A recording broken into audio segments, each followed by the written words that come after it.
Okay, so good morning class. Okay, please stand up and let us pray. For those who are Catholic, please sign of the cross. In the name of the Father, the Son, the Holy Spirit. Amen. So before you take your seat, let's do first an exercise. So do you know how to sing up and down and clap, clap, clap, class? Okay, so everybody sing. Up and down and clap, clap, clap. Up and down and clap, clap, clap. Clap to the right and clap to the left. Turn around and clap, clap, clap. Up and down and sit, sit, sit. Up and down and sit, sit, sit. Sit to the left and sit to the right. Turn around and sit, sit, sit. Okay, so before you take your seat, please pick some papers under your chairs, and after that, you may now take your seat. So, good morning once again, students. Okay, so to those who didn't know my name is Robert B. Palis. So, just call me teacher. Okay, so now who are absent this morning, class? Okay, it's nice to hear that you really love our subject. So, but before that, before we proceed to our new lesson, we have first classroom rules. So, everybody read. Okay, listen carefully. So, listen carefully. So, listen when the teacher is talking in front of you or discussing here. So, second, okay, do not talk to your seatmates. So, I'll see you if you are talking to your seatmates. And the last, raise your right hand. So, if you want to answer my question, raise your right hand. So, did you understand, class? Okay, very good. So, who among you can remember our past lesson? Okay, Lianos?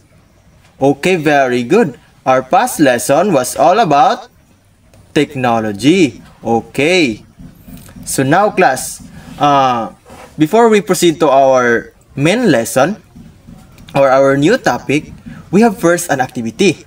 So, our activity is scramble words. So, I will divide you into two groups. So, each group, all you need to do is to pangpalakasan ng sagot or so, sino yung pinaka malaking boses or pinaka na boses ay siya yung mag-answer dito sa ating scramble words. So, lahat na ba ay handa? Okay. So,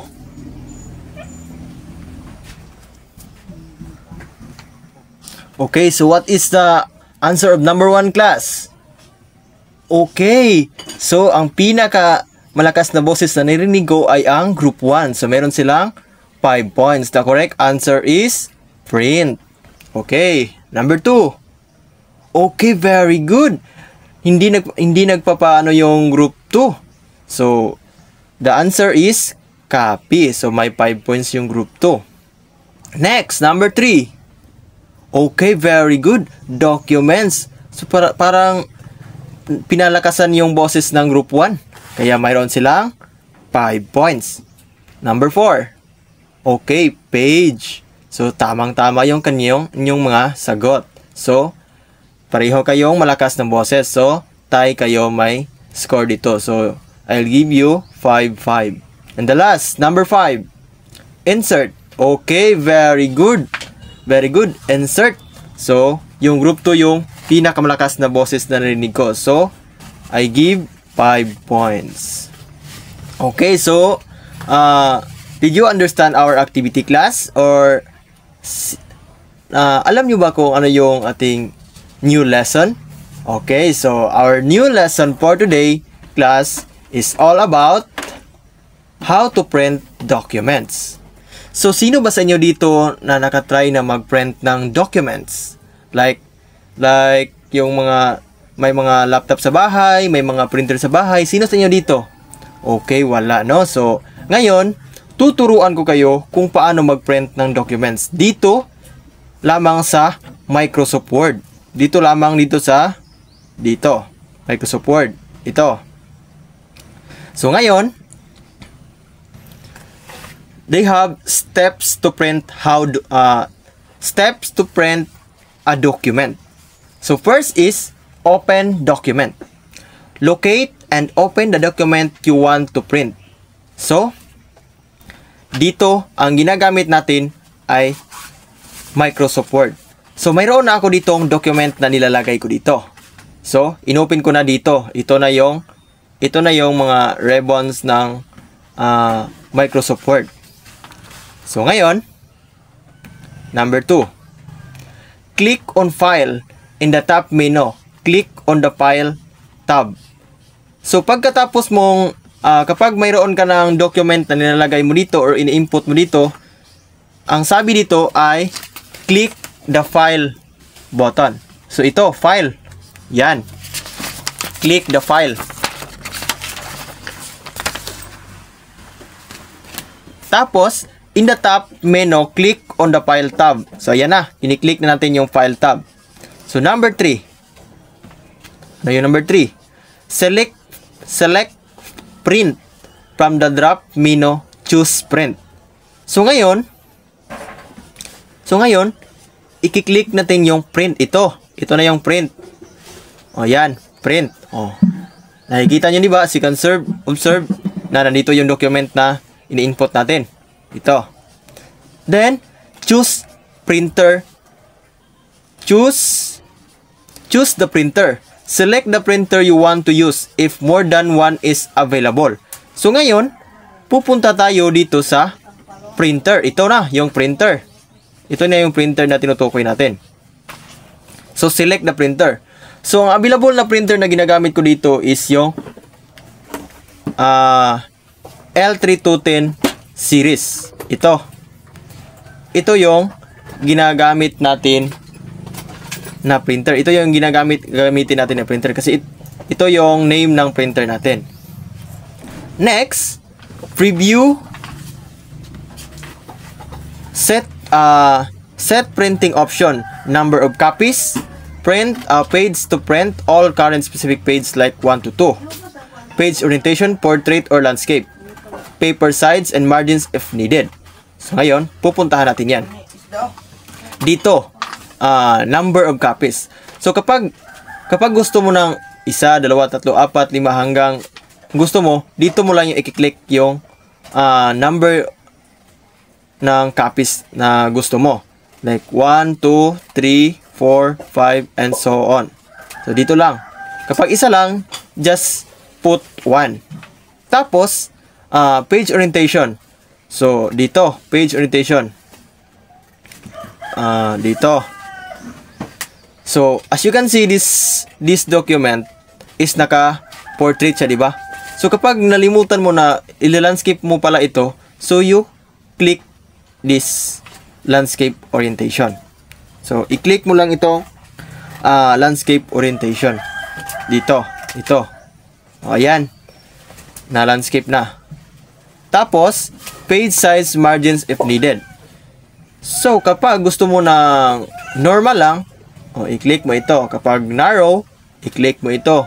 Kapag moderate, wide, mirrored, or office to center default, or maaari ka ding mag-custom margin. Like, yung wala ng sa gilid. Like, i-0-0 mo lang ito dito.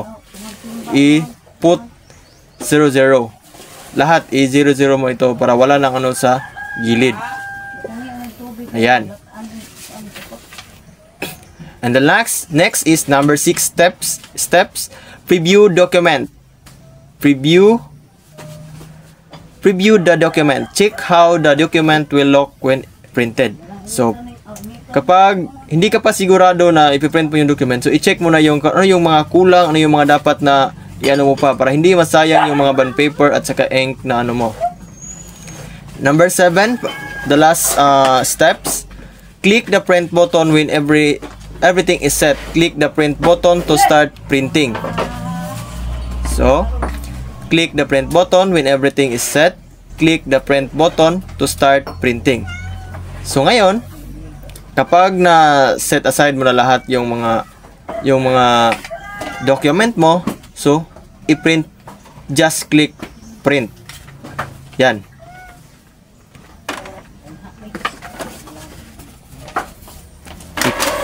I-click mo lang yan.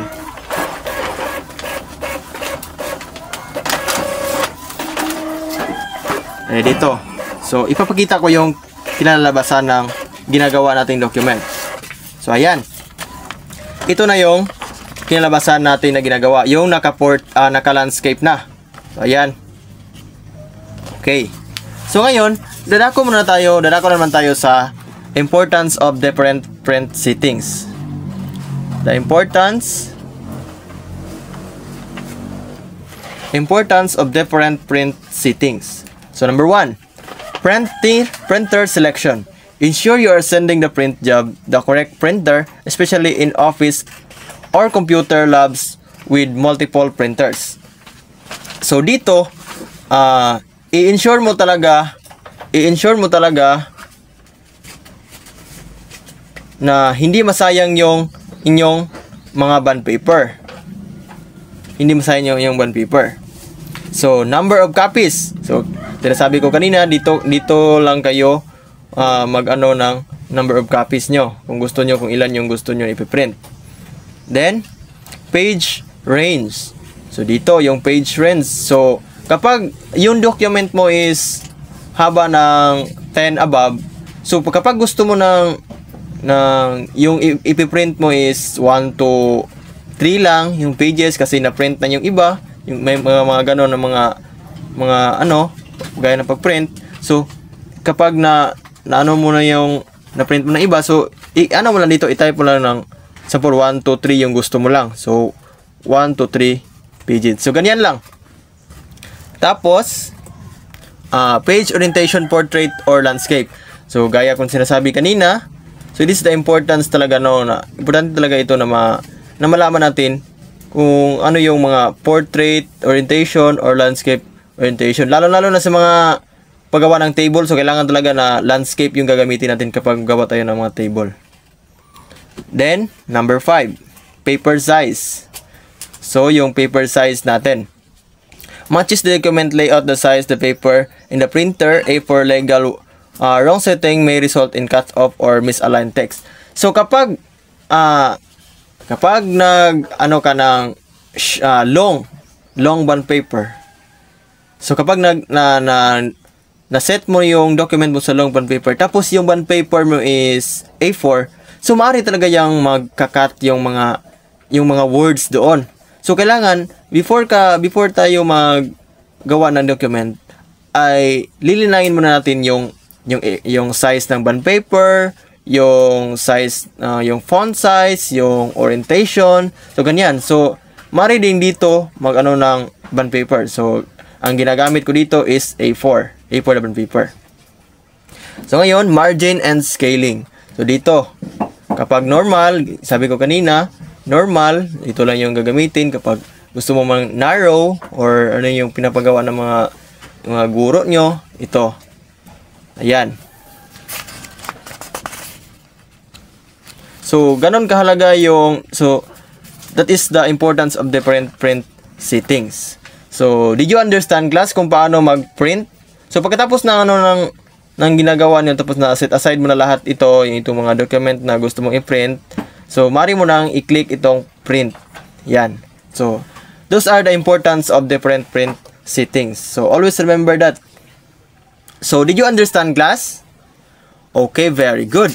So, now, since you've understood, we will be having an activity. I will group you into 2 groups. Each group, they have 5 representatives to go at the center and make a line. What we're going to do is to make a simple document based on how to print. Okay. Is that clear? Okay, very good. Okay, very good. Okay, so now, since you understand our lesson, I will ask you. Okay, I have a question for you.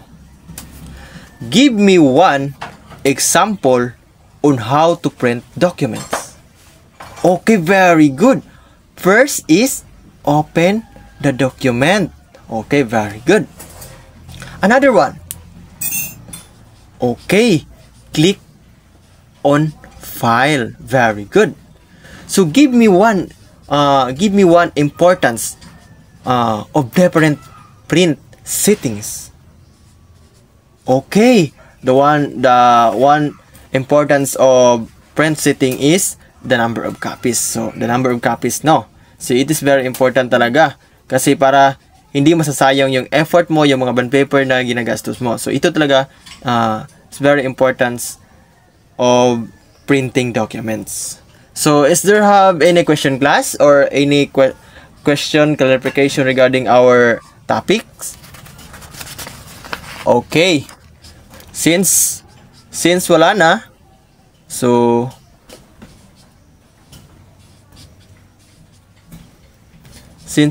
punta na tayo dito sa evaluation. I'll test your knowledge or your understanding regarding our discussion. So, get 1/4 sheet of paper and answer this following question. So, are you done, class? Okay, very good. So, who got perfect? Okay, so pass it forward. Okay, so now, get your notebook and copy this assignment. So, assignment.